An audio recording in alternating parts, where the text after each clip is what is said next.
आकाशवाणी भोपाल से प्रस्तुत हैं प्रादेशिक समाचार।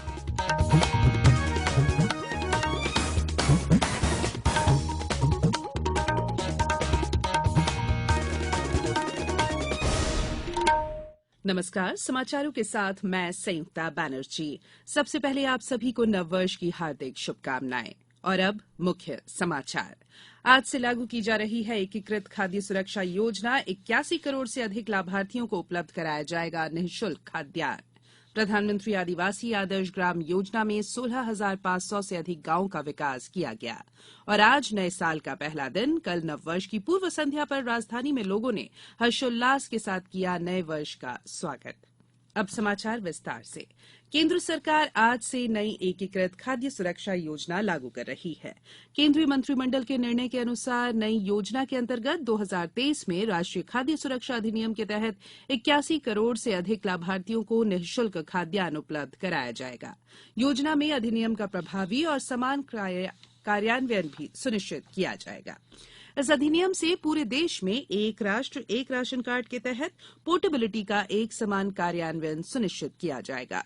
राष्ट्रीय खाद्य सुरक्षा अधिनियम के तहत खाद्य सुरक्षा पर समानता और स्पष्टता लाने का लक्ष्य है। प्रधानमंत्री आदिवासी आदर्श ग्राम योजना के अंतर्गत अब तक 16,554 से अधिक गांवों के विकास के लिए कार्य किए गए हैं। जनजातीय मामलों के मंत्रालय ने कहा है कि राज्यों को 1,900 करोड़ रुपए से अधिक की राशि पहले ही जारी की जा चुकी है। इस योजना का मुख्य उद्देश्य गांव का सामाजिक और आर्थिक विकास करना है। मंत्रालय ने वर्ष 2021-22 से 2025-26 तक की अवधि के लिए केंद्र की विशेष सहायता वाली मौजूदा योजना को नया रूप दिया है। केंद्र सरकार कम से कम 50% आदिवासी आबादी और 500 अनुसूचित जनजाति वाले 36,428 गांव को आदर्श आदिवासी गांव के रूप में विकसित करने का काम कर रही है। इंदौर में 8 से 12 जनवरी तक प्रवासी भारतीय सम्मेलन और 2 दिवसीय ग्लोबल इन्वेस्टर्स समिट आयोजित की जाएगी। इस सम्मेलन में अलग अलग सेशन आयोजित किए जाएंगे, जिसमें देश विदेश से इन्वेस्टर्स शामिल होंगे। इन्वेस्टर्स के साथ राष्ट्रपति द्रौपदी मुर्मू, प्रधानमंत्री नरेंद्र मोदी, गुयाना के राष्ट्रपति मोहम्मद इरफान अली और सूरीनाम के राष्ट्रपति चंद्रिका प्रसाद संतोषी, विदेशी प्रतिनिधि, विशेष अतिथि भी शामिल होंगे। केंद्र सरकार ने कोविड तैयारियों का जायजा लेने और इसका प्रभावी प्रबंधन सुनिश्चित करने के लिए कल समीक्षा बैठक की।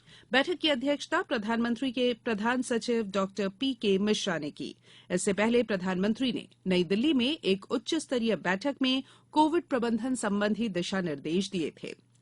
बैठक में डॉक्टर मिश्रा को अंतर्राष्ट्रीय स्तर पर कोविड की स्थिति की जानकारी दी गई और बताया गया कि 1,716 अंतर्राष्ट्रीय उड़ानों की जांच की गई है और जांच के लिए 5,000 से ज्यादा नमूने लिए गए हैं।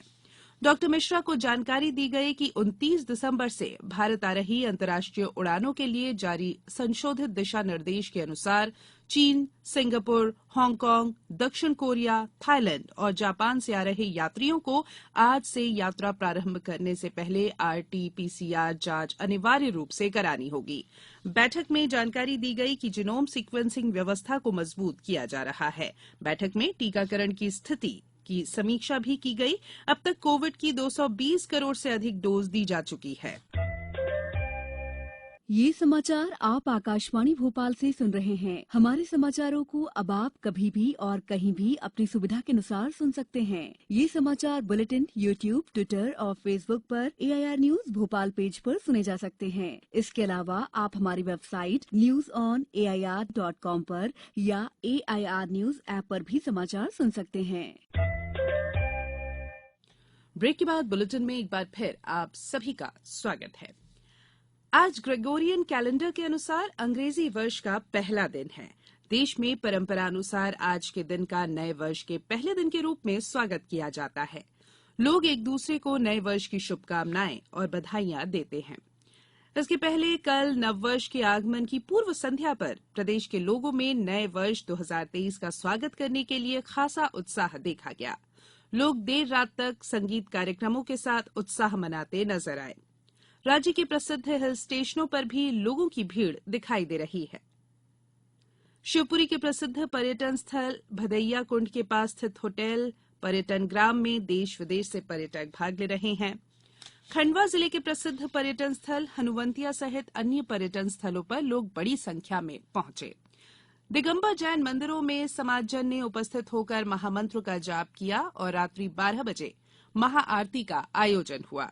राजधानी भोपाल की बड़ी झील स्थित बोट क्लब पर भी गीत संगीत का कार्यक्रम हुआ। इंदौर सहित प्रदेश के सभी जिलों से नए वर्ष की पूर्व संध्या पर विभिन्न सांगीतिक और सांस्कृतिक कार्यक्रम आयोजित करने के समाचार मिले हैं। इस दौरान नववर्ष की तैयारियों को लेकर पुलिस प्रशासन ने आवश्यक इंतजाम किए।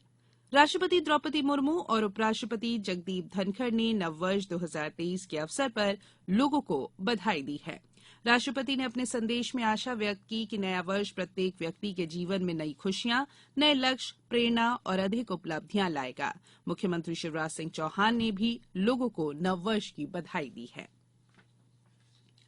अंडर 18 महिला हॉकी में हरियाणा ने मध्यप्रदेश को 2-0 से हराकर खेलो इंडिया यूथ गेम्स क्वालिफायर्स का खिताब जीत लिया है। भुवनेश्वर में कल फाइनल मुकाबले में हरियाणा की ओर से पूजा और गुरमेल कौर ने 1-1 गोल किए। तीसरे और चौथे स्थान के मुकाबले में ओडिशा ने झारखंड को 2-1 से हराकर तीसरा स्थान हासिल किया।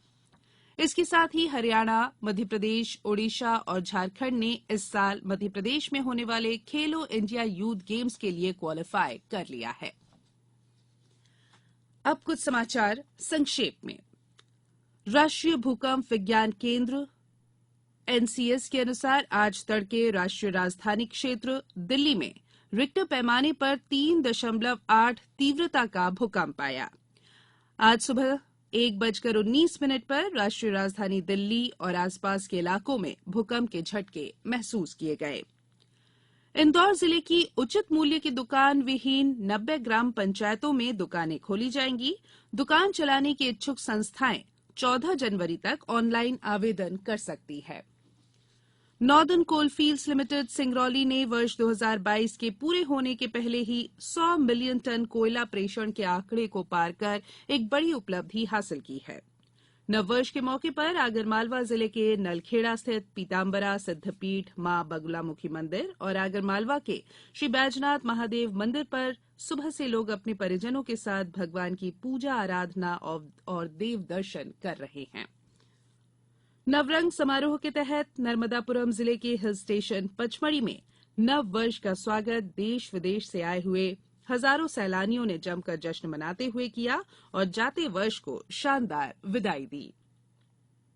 राजस्थान के उदयपुर में आयोजित मिसेज इंडिया टैलेंट स्पर्धा में जबलपुर की पूजा तिवारी विजयी रही।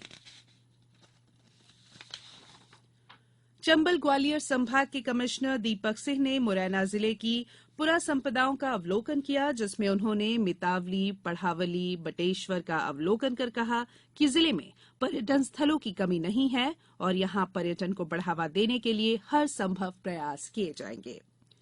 स्वामी विवेकानंद जयंती के उपलक्ष्य में खंडवा में T20 लेदर बॉल सांसद कप क्रिकेट टूर्नामेंट का आयोजन 5 जनवरी से जिमखाना क्रिकेट मैदान पर आयोजित होगा और संतोष ट्रॉफी के लिए 76वीं राष्ट्रीय सीनियर पुरुष फुटबॉल चैंपियनशिप में दिल्ली की टीम ने कर्नाटक को 1-0 से हराकर फाइनल्स के लिए क्वालिफाई कर लिया है।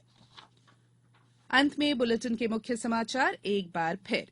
आज से लागू की जा रही है एकीकृत खाद्य सुरक्षा योजना। 81 करोड़ से अधिक लाभार्थियों को उपलब्ध कराया जाएगा निःशुल्क खाद्यान्न। प्रधानमंत्री आदिवासी आदर्श ग्राम योजना में 16,500 से अधिक गांवों का विकास किया गया और आज नए साल का पहला दिन। कल नववर्ष की पूर्व संध्या पर राजधानी में लोगों ने हर्षोल्लास के साथ किया नए वर्ष का स्वागत। इस बुलेटिन में इतना ही। इजाजत दीजिए। नमस्कार।